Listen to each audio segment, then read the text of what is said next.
Muy buen día a todos ustedes. Primeramente,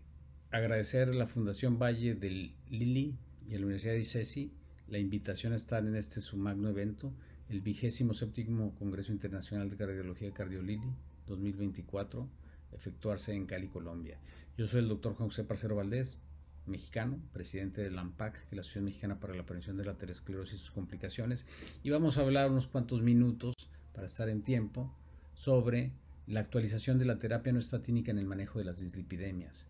Es una historia que ha sido de éxito, que el éxito pudo ser mayor si los objetivos de tratamiento que tenemos ahora hubiéramos empezado con ellos, el SDL, niveles de LDL muy bajos y también otros objetivos no LDL que en el futuro van a ser parte complementaria para la reducción de este riesgo residual que tienen los pacientes, pero bueno, es una historia de éxito con tan poquito tiempo, apenas 37 años del advenimiento de la primera estatina, la lovastatina, apenas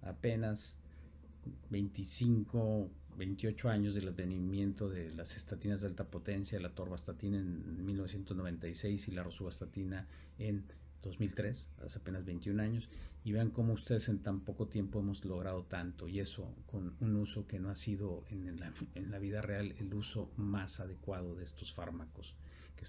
siguen estando subutilizados y que de los nuevos fármacos que han surgido también no se combina en forma adecuada, como veremos. Y esto es importante, yo creo que esta frase podría resumir esta plática: el progreso es imposible sin el cambio y aquellos que no pueden cambiar de opinión no pueden cambiar nada. Esto lo dijo George Bernard Shaw, alguien que yo creo que ha tenido el privilegio único en el mundo de ganar el premio Nobel y también el Oscar. Y aquí queda muy claro cómo el objetivo de tratamiento es el colesterol LDL, y que este objetivo de tratamiento siempre debe estar guiado por el nivel de riesgo de nuestros pacientes, y que en las poblaciones de mayor riesgo hay mayor beneficio, pero hay que alcanzar objetivos más intensos. En alto riesgo menos de 70 miligramos de colesterol LDL, en muy alto riesgo menos de 55, y en los riesgos que no vienen en esta diapositiva pero extremadamente altos, menos de 40 miligramos por decilitro, que a pesar de esto pues obvio va a haber necesidades no cubiertas, y esas necesidades no cubiertas es porque hay un riesgo residual, el riesgo que depende de no alcanzar el objetivo de LDL, pero del riesgo lipídico, que no es estrictamente por LDL, que confiere los remanentes de colesterol, que son las proteínas ricas en triglicéridos, más que los triglicéridos por sí mismas, y la LDL minúscula, y el riesgo residual no lipídico, que es el riesgo trombótico residual, el riesgo inflamatorio residual y el riesgo del paciente diabético, que hoy por hoy estamos haciendo las cosas mal. Si no, vean el Da Vinci, ustedes lo deben conocer. En este estudio reciente europeo en prevención primaria y secundaria, poblaciones combinadas, apenas 3 de 10 pacientes alcanzaron el objetivo, pero que en pacientes con prevención secundaria apenas 2 de 10 alcanzaban el objetivo, y lo triste es que 50% de estos pacientes suspendían el tratamiento en menos de 2 años. Y más reciente, el Santorini, publicado hace apenas quizá un par de años, vean ustedes, o menos, vean ustedes cómo en una población, también es estudio registro europeo, una población de más riesgo, porque estos eran pacientes en prevención secundaria, alrededor del 20% de los pacientes alcanzan, en todos los universos de estos pacientes, alcanzaron el objetivo de tratamiento. No viene en este slide, pero apenas, bueno, ahí viene, ahí está, la combinación de tratamientos, ni el 20% estaban combinados y ni el 2% tenían anticuerpos monoclonales para alcanzar el objetivo. Y bueno, el escenario es peor porque en el mundo real los médicos no escalan, combinan poco, y en algunos registros desescalan o suspenden el tratamiento. Este último estudio, el Reality, publicado apenas hace unos meses, quizá el año, este estudio español, también un registro en población de alto riesgo, ni el 20% estaba en objetivo de tratamiento, y lo peor, que uno de 4 pacientes van a tener un nuevo evento cardiovascular, y 1 de 10 pacientes va a morir en los siguientes meses. Y en este simulado que hace el grupo, el doctor Kay, allá, Ray del Imperial College,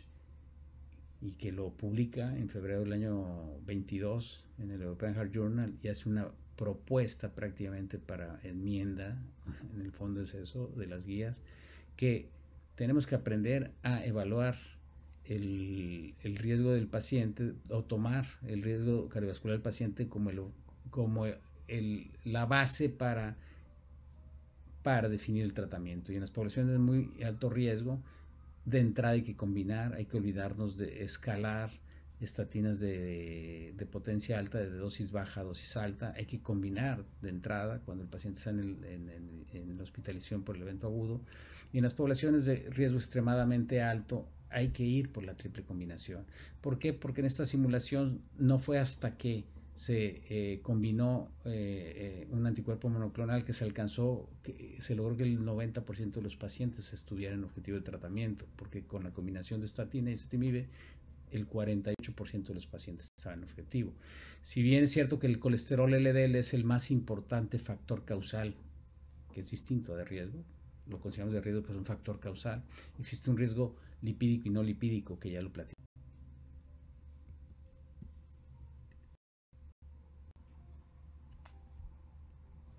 En cuanto a la eficacia de diferentes tratamientos para reducir el colesterol,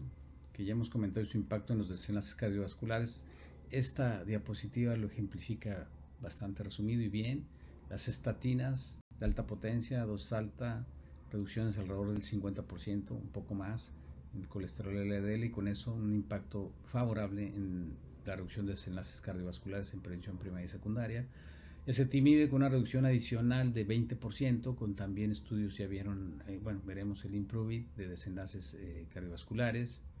Luego me voy a ir al tema para pues obviar el tiempo. Luego los anticuerpos monoclonales con una reducción, como ya comentamos, muy significativa, superior al 50%, que puede llegar a 60% o un poco más, con reducción de desenlaces cardiovasculares muy favorable, y como veremos también con reducción de o modificación de los parámetros que componen la placa y cambiar el fenotipo de una placa vulnerable a una placa estable, ya lo veremos. Y bueno, me voy directo por hoy de tiempo a las proteínas a las silenciadores de RNA, al inclisiran, que lo que hace es silenciar la proteína que codifica la síntesis de PCSK9. En cuanto a la eficacia ya desglosada de estos diferentes tratamientos para reducir el colesterol y su impacto en los desenlaces cardiovasculares, vean ustedes los resultados del IMPROVE-IT publicado hace 9 años en el New England Journal of Medicine, como a una estatina de potencia media agregar ezetimibe a simvastatina logró una reducción adicional del 6.4% del endpoint, lo cual fue significativo por el número del muestral, que fue superior a los 18,000 pacientes, y que prácticamente concluye que cuando se agregó ezetimibe a la terapia con estatina se logró una reducción adicional y progresiva en los niveles de colesterol, y con esto una mejora en los resultados de desenlaces cardiovasculares. Se observaron beneficios adicionales al alcanzar niveles inferiores de colesterol LDL a los alcanzados hasta esa fecha en estudios previos. Ese fue el impacto del IMPROVE-IT. Luego viene el FOURIER con alrededor de 28,000 pacientes, donde se logra en el grupo de evolocumab un impacto tremendo en el descenso de LDL, alcanzando valores promedio de LDL en el grupo de evolocumab de 30 miligramos por decilitro, y esto relacionado a una reducción muy significativa del endpoint, del punto final primario de eficacia, que fue el combinado de 5 cosas: muerte cardiovascular, fue infarto no fatal, EBC no fatal, hospitalización por angina o necesidad de revascularización, 15% de reducción, y en el secundario, que fue muerte, infarto no fatal y EBC no fatal, 20% de reducción. Luego viene el ensayo icono del alirocumab, el Odyssey, con alrededor de 19,000 pacientes, donde se lograron niveles de LDL de 53 miligramos por decilitro, y esto fue suficiente para también tener en el mismo mes una reducción significativa de 15% de desenlaces, y en la mortalidad también total, de todas las causas, la total, un descenso significativo. En este metaanálisis de los estudios con anticuerpos monoclonales, centra su atención en el número necesario a tratar y vean cómo ustedes con los PCSK9 el número necesario a tratar es bastante reducido, un número necesario a tratar de apenas 36% con nalirocumab y 32% con evolocumab. Y aquí vemos que cuando se hace el análisis de otros medicamentos que actúan con la PCSK9, también en cuanto a eficacia, tenemos el inclisiran con su desarrollo de estudios, el Orión Victorión, que son casi 30 estudios, con estudios de eficacia y seguridad hasta el momento, todavía los desenlaces resultados parciales, pero con un descenso del colesterol LDL alrededor de 50%. Ahí está el programa Orión Victorión, programa tremendo, enorme, casi 30 estudios en todos los estratos de pacientes, desde el paciente con hipercolesterolemia familiar homocigota hasta pacientes con riesgo cardiovascular alto o con enfermedad cardiovascular establecida. Entonces, sí, todos los estudios mecanísticos, donde veremos nada más uno, el Victorion Plaque. Y bueno, a la fecha están todos los estudios, no me detengo por obvio de tiempo, pero aquí están los más icónicos del programa Orión Victorión, de eficacia y seguridad en pacientes con hipercolesterolemia familiar homocigota, los estudios a largo plazo, de prevención primaria, en síndrome coronario agudo reciente, efectos sobre la placa que veremos, pues todavía no se publican los resultados, pero veremos el objetivo, como tratamiento inicial, el Victorion Initiate, como monoterapia, el Victorion Mono, en vida real, eficacia, adherencia, preferencia y calidad de vida, ahí está el grupo de estudios, y el tan esperado, y veremos, yo creo que con resultados favorables, Orión 4 y el Victorion 2 Prevent. Ahí están los estudios ya terminados, ahí están sus resultados de eficacia y seguridad sin mayor problema, el 9, el 10 y el 11, con distintas poblaciones, un impacto favorable en el perfil de lípidos, sobre todo en el LDL. Y aquí está, pues, el mensaje a casa de este programa, es una de las publicaciones más recientes, donde hacen una reporte parcial de los MACE, un descenso de colesterol, que es desde los primeros días del estudio, se mantiene a lo largo del estudio, con primer año 3 inyecciones y a partir de la tercera inyección se hacen 2 inyecciones al año, entonces donde la estimación de reducción de eventos cardiovasculares es significativa en cuanto a su impacto favorable. Y aquí este estudio con icosapento de etilo para pacientes con hipertrigliceridemia, muy importante mencionarlo, aunque el target aquí no fue el colesterol LDL, fue pacientes con hipertrigliceridemia, y cómo el Reduce IT, publicado en enero del 19, logró una reducción muy significativa de 25% en el punto final primario y de 26% en el punto final secundario. Y como en todos los sustratos de pacientes se redujo en forma significativa estos endpoints. Hubo alguna polémica que pues el grupo placebo se había usado aceite mineral y pudo ser en perjuicio del perfil lipídico, pero bueno, cuando las agencias reguladoras reanalizan esto, le brindan si acaso un 3% de impacto en los resultados del estudio, y que esto pues realmente no modifica los resultados favorables en el grupo de pacientes que usaron icosapento de etilo a dosis de 4 gramos al día. Luego viene el Clear Outcomes, un estudio más reciente publicado en abril del año pasado, del 23, con alrededor de 14,000 pacientes, en pacientes intolerantes a estatinas, y como les comentaba anteriormente, por su efecto exclusivamente hepático en el hepatocito, este medicamento no tiene efectos musculares importantes, entonces la tolerancia es mucho mayor, una reducción del colesterol LDL de alrededor de 26%, con ácido bempedoico, con una reducción significativa de la proteína C reactiva, lo cual pues tiene implicancias en el riesgo inflamatorio residual, y en todos los sustratos de pacientes, cómo se redujo en forma significativa los desenlaces. Quise los últimos minutos de mi charla dedicarlos a que quede claro el impacto, más allá de reducir eventos cardiovasculares, el impacto en la progresión de la enfermedad, que eso quizá lo explique, en la progresión y en la composición de la placa.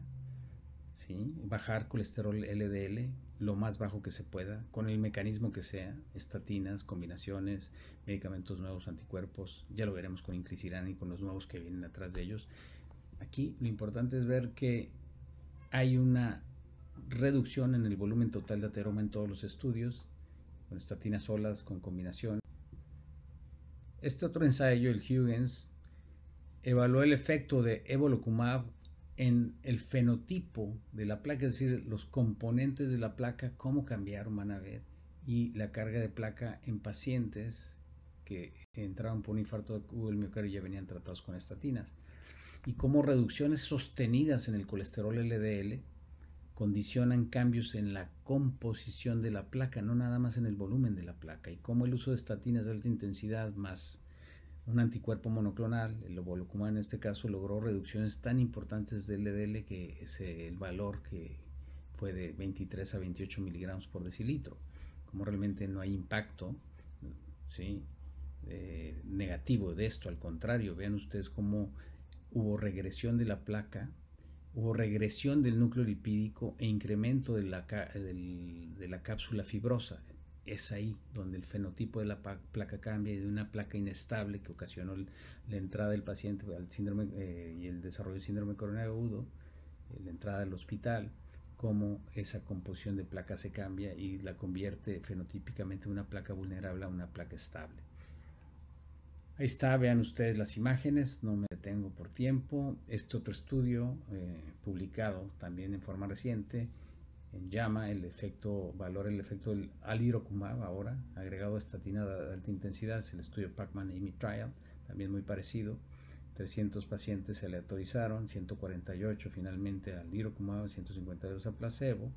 Como lo que se encontró fue una reducción significativa en el volumen de la placa con el grupo tratado con alirocumab. Ahí está, imágenes muy parecidas a las previas. Vean ustedes cómo se modificó en forma significativa el fenotipo de estas placas. Y aquí está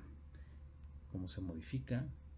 y cómo se convierten en placas más estables. El estudio de Evaporate también, hecho con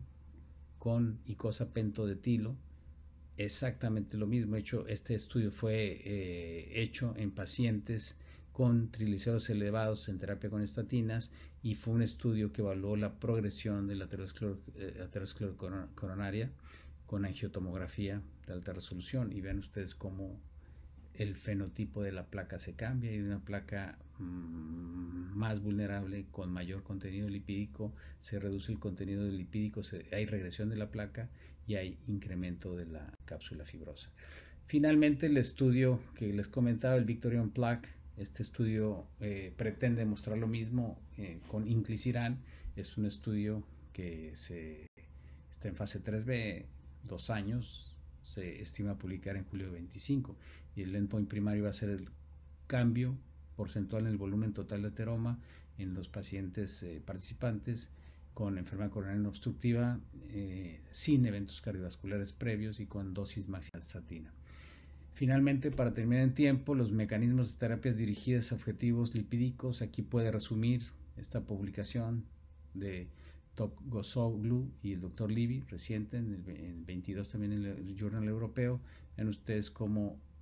hay terapias dirigidas a LDL como objetivo primario, las estatinas, ácido bempedoico, ezetimibe, anticuerpos monoclonales, los silenciadores de proteína PCSK9, del RNA mensajero que la sintetiza, que codifica su síntesis, otros agentes anti-PCSK9, y las terapias no LDL, las terapias que van a otros objetivos de tratamiento, los anti-ApoC3, los anti-angiopoietina 3